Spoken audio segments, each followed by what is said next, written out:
Today we're grateful to have a guest with us all the way from Texas. And he is a he is a member of our church from many years ago. So, Brother DiGiacomo, if you'd like to come. Sorry that you came to the Penn State game and they lost. But, yeah, our heart is broken. My name is Jerry DiGiacomo, and I grew up in this church.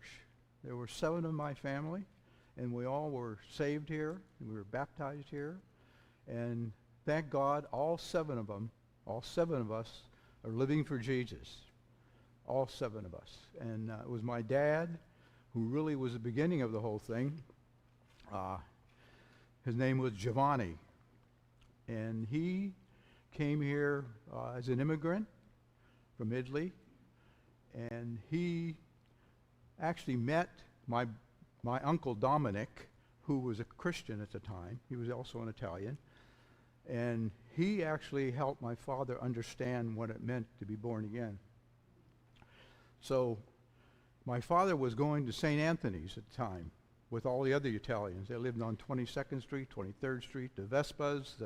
There were a lot of Italians in that neighborhood. Anyway, so after my father really understood what it meant to be born again, he really got turned on. My uncle gave him a Bible, an Italian Bible, and he was so excited when he opened the Bible because, Catholics didn't read the Bible. The priest did. So anyway, he gave him a Bible, and it was an Italian Bible, and he was excited about the Bible because his first and last name were in the Bible. Giovanni was his first name. James, which means Giacomo, is his last name.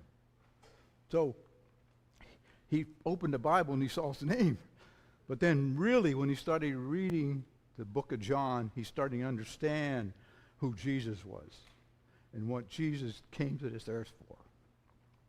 So he really got into being a born-again believer. He got baptized in the Holy Spirit, him and the Vespas, and there was like 4 or 5 other Italian families. They all had a lot of kids. So we had a lot of teenagers. We were called Christ ambassadors then. And we had, I don't know, maybe 50 young people when I grew up. My age, there were more than Italians. There were the Crew family, who we were very close to at the time. In fact, Jim Crew was a very close friend of mine. We grew up in the same neighborhood, so there were a lot of Italians, but there were also a lot of other nationalities that were going to the church. And we were at the storefront down on where I guess is where the railroad station is. There was a little storefront down there. And it happened to be, the pastor's name was Coletti. He happened to be an Italian. So we were attracted to church. So we met in our homes. The Vespas lived on 22nd Street. We lived on 9th Street. And there was another couple that lived, 2 or 3 other couples that lived up on 23rd Street. So we start meeting in our homes on Friday nights. And we meet at our house one time, and the Vespa's house another time. And we got too big. We couldn't meet in a church, in the homes anymore. So that's when we decided that the assembly, or I didn't decide, they decided the Assemblies of God really was the full gospel. And so they got involved in the church, and my dad became a board member of the church. He was very active in it. In fact, he was on the board when they bought this property. Him and Manuel Crew and a few others, when we were thinking about moving out of the place, the storefront, because there wasn't any more room. There were hundreds of people. So they bought this church. I think it was a Methodist church, or if I recall. We remember the stained windows. Oh, they're still here. I remember them. So anyway, it was a great experience. As far as my dad goes, he kept going to St. Anthony's for a while, and he wasn't getting anything. So he started passing out tracts at the end of Mass. My dad would stand out on 22nd Street or whatever it was, out by Rizzo's, and he'd pass out tracts, Italian tracts, the gospel. And the priest got wind of this, and they actually excommunicated him from the church. Said, you can't be here anymore. You're just a troublemaker. So he was able to convince a lot of Italian, not he, but God, through him, was able to convince a lot of Italian families that the real gospel was about Jesus. It wasn't about the Catholic Church. So, as a result of that, he became very active, and of course he influenced a lot of Italian people. He was a very kind of forward person who just would attract people. But I think he was attracted because Jesus lived in him. That's why people were attracted to him. So anyway, we were having these home churches, and this is interesting, funny, but sad.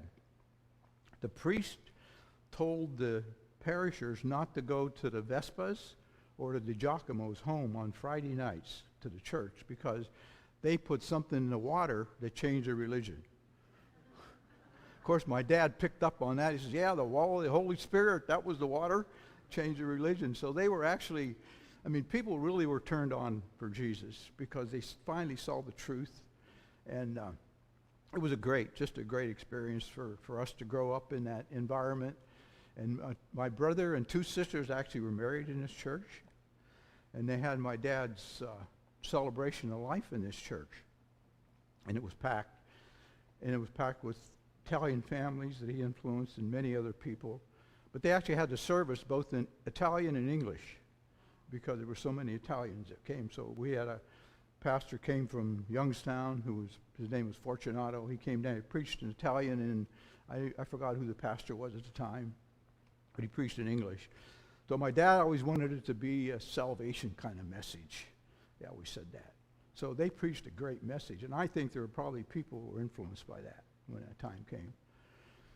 And then my history is I graduated from high school in 1960. Of course, there was no work here. I wanted to go to Penn State, but I couldn't afford it because it was $4,000 a year. So I went to Youngstown State University and got a job there in Youngstown. That's why I was able to go to school there. So I paid my way through school. Then I graduated from college in engineering. I got drafted in the Army about the same time that Jim Crew did. He wasn't drafted. He went to the Air Force Academy, and then he went on to Vietnam. Anyway, when I got out of college, out of the Army, I got hired by Lockheed, and I worked for Lockheed for 42 years. Beautiful company to work for. I worked in all kinds of great programs, aerospace business and space programs and military stuff. Great program.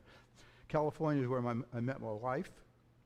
I always wanted to bring her back here, but we never made it. Now she's with Jesus. She died a year and a half ago. But we raised 4 great children, and they're all living for Jesus, which is the best thing in the world. So my heritage from my father, who made a decision to accept Jesus, passed on to my generation, and all of my brothers and sisters are born-again Christians.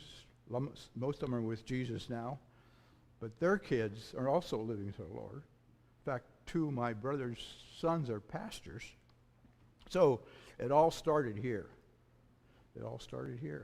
So it was just a great experience to grow up with that environment, and it was very vibrant. It was just a wonderful experience. And that's the heritage that we should all pass on, because there's no better heritage than the Jesus heritage. And I lived it. So I'm just glad to be back. Nothing's changed much. That picture's the same. That's been there forever. And the stained glass windows are the same. The pews are the same. But the pastor's different. So anyway, it's just been great to be back. And I know a few faces, and I know a few names in here, but this place was probably 75% Italian whenever I was going here. So we're all mining communities, but Jesus just changed people's hearts, and the Holy Spirit just became part of their lives, and it became a vibrant community. Unfortunately, there was never any work here, so everybody that got out of high school had to find a job somewhere or move somewhere, but the town hasn't changed much. My house is still there on 9th Street. We used to walk. My dad didn't drive, so we walked from 9th Street to here to church services. One other thing, we had this, the Christ ambassadors, who were all the young people would have quiet. We would go to caroling on Christmas, always. And there was like 50 of us. And we go to all the different church members' houses to carol. We'd take the whole group would go and we'd sing carols at the house. And we go to 22nd Street, the Vespas and the other Italians, and 9th Street, and we had Italians living down that way. Anyway, they always wanted to come to the Giacomo house last because my mother would put this spread on, the Italian spread. So they went everybody else's house, but they came to our house last because they know to get gouged on Italian food. So anyway, great to see you all. It's wonderful to be back. God will continue to bless you guys. Fill these pews up, what you need to do. All right. God bless you. Nice. Thank you for letting me share. That's a great thing. Thank you very much for sharing your words. I'd heard many of that, or some of the history, but not all.